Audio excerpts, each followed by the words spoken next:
From the studios of Media Training Worldwide in New York, this is Inside Communications, and I'm your host, Mike Bako.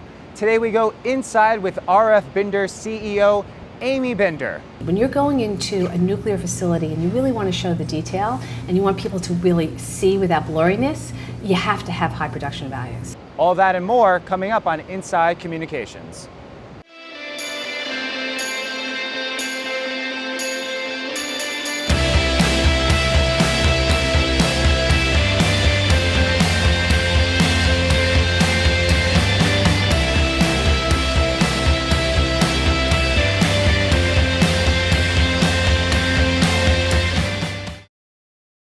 Amy, you were engaged by AREVA, a company that wanted to get the idea out about nuclear fuel recycling.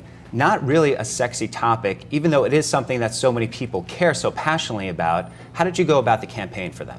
Well, I'll tell you, it's interesting. We started talking to them about the challenge that they had of getting reporters to go over to Normandy to see what recycling was all about and the way they were handling it.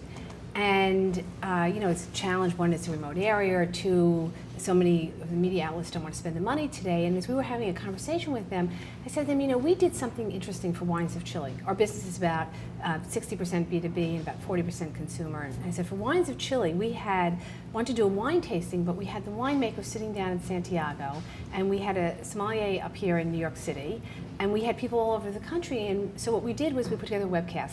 We sent out wine to people all over the country, and we had someone in New York, and we had these 12 winemakers in Santiago. So we said, why couldn't we do the same thing for AREVA? We could bring people inside a facility so that they could see the whole recycling process without ever having to go there. But it would be partially live, and so that they wouldn't be edited and they could really see what's going on. So you knew right from the get-go that the standard press release wasn't going to work for a situation like this? No, they knew, we knew that what they needed to do was to get people there. And they had been working on trying to get people there, and people were very interested in going, but because of the financial cutbacks in so many media outlets today, they didn't want to spend the money. So the whole beginning premise was, how do we get people there, understanding the challenges of getting people there? So the idea we came up with is that we should do an event down in DC. As it happens, on March 28th, Secretary Chu is going to be convening a major conference on nuclear recycling. So we said earlier in the morning, let's do an educational event. We'll bring the CEO of AREVA down to the press club. We'll have some scientists there. We'll have scientists sitting in the facility in Normandy, and we'd have a uplink, so it would be live. And we'd have people in the audience at the National Press Club, but we'd also have people around the country so that they could ask questions. And so that was the premise of being able to create an environment where people could see something that we wish they could see in person, but they couldn't, and having people also in front of them where they could ask questions. What were some of the challenges when putting this together? Was it more from a technical standpoint? Were the reporters receptive to this? Was this something that it's not normally done, which is why the campaign got so much attention? Were reporters receptive to this, and what were some of the challenges? The reporters were very receptive. The biggest challenge was we were in a very remote place. And so we had gone there first to figure out how we could do the uplink, and it was very complicated. So the biggest challenge was a technological challenge, but we have producers on our team that come out of television, and so they were used to this kind of thing.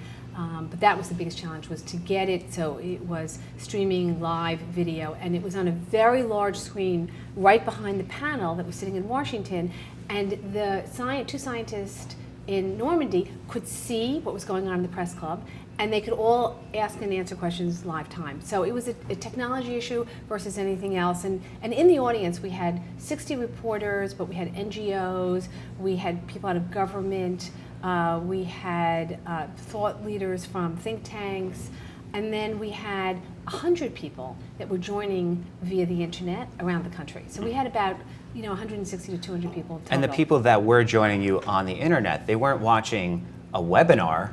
No. They were watching a webcast. Exactly. Interesting choice of words. Did that make much of a difference? It did, because a webinar could happen at any time, and it's sort of, people think of it as PowerPoint presentation.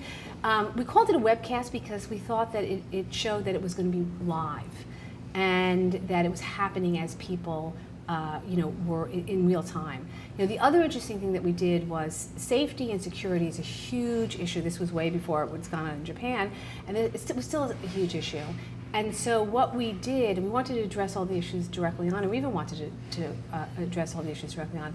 We had a crew go earlier, a couple months earlier, and actually produce 4 90 to 3-minute news segments that would address all the very tough issues that were involved with safety and security with recycling. And the way we handled it was we would play a video. The scientists and the panelists, which included the CEO and 2 other scientists in Washington, after each video would have a discussion, and then we opened it up for Q&A for anyone anywhere over the country.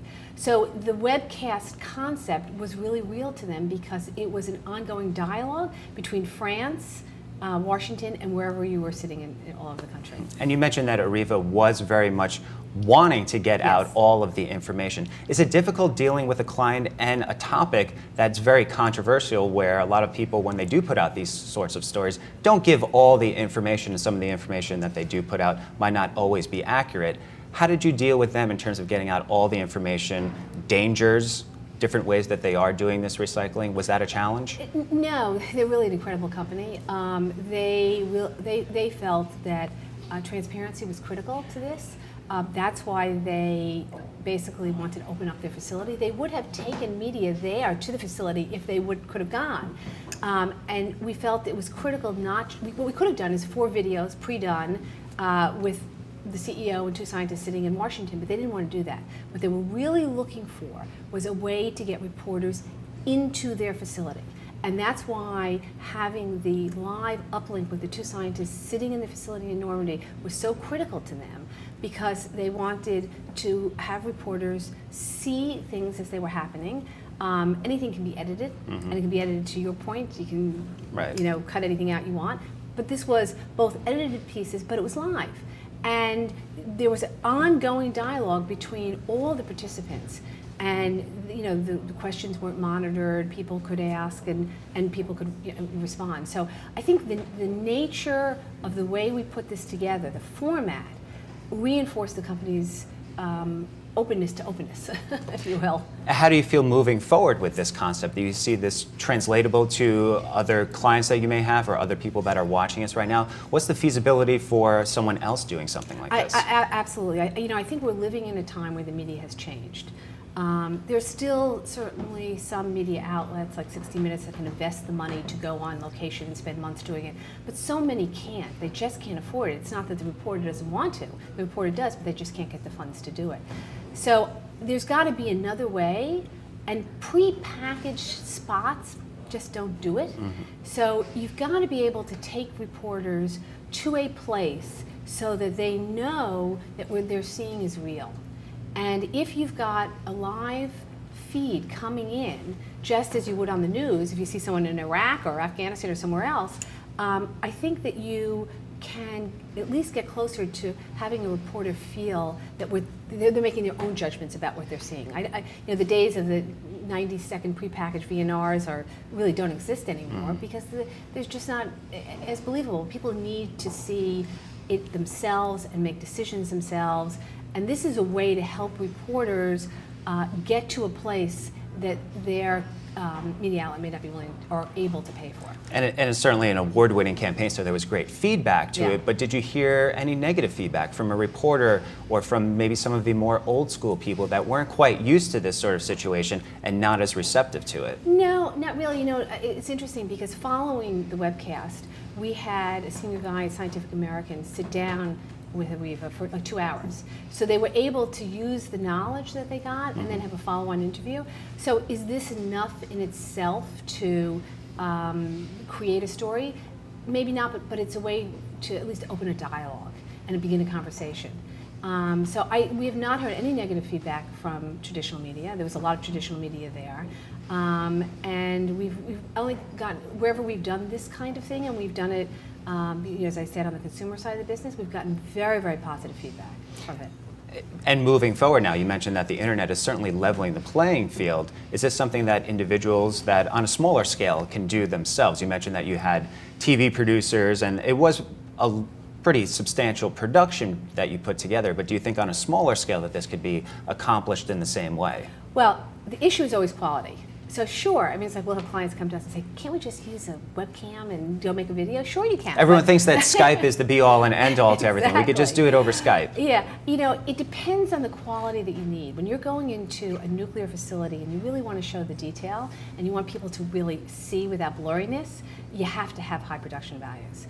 You know, it depends on what you're doing. There may be cases we all see, you know, newscasts coming in, reports off of phones and stuff like that today.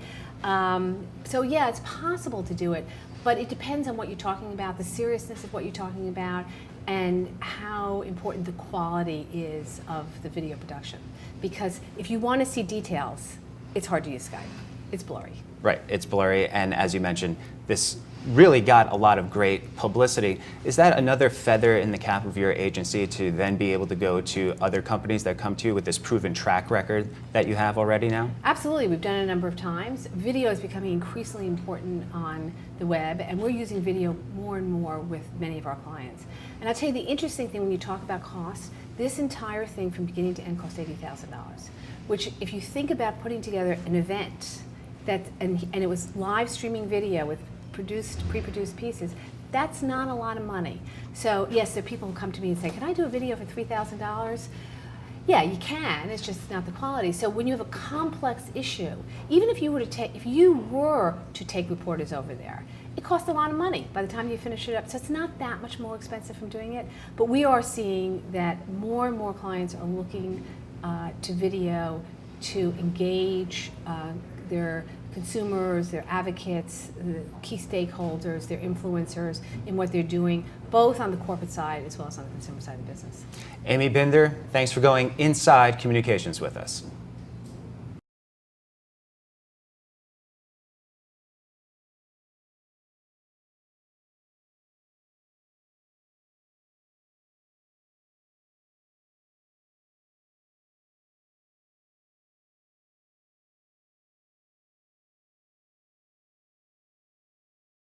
Media Training Worldwide has specific systems to teach proper body language, messaging, answer techniques, and soundbite creation.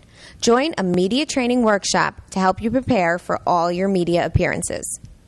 Learn the basics every good speaker should know and communicate the exact message you want. Media Training Worldwide's presentation training workshop will teach you how to save time by focusing on that which you have total control, your words, messages, and speech. For more information, call 212-764-4955. Media Training Worldwide also offers online interactive media and presentation training courses to help you with all your media and presentation training needs. These courses offer a one-of-a-kind training simulation experience that allows users to record themselves practicing media interviews and speeches. Visit MediaTrainingWorldwide.com for more information.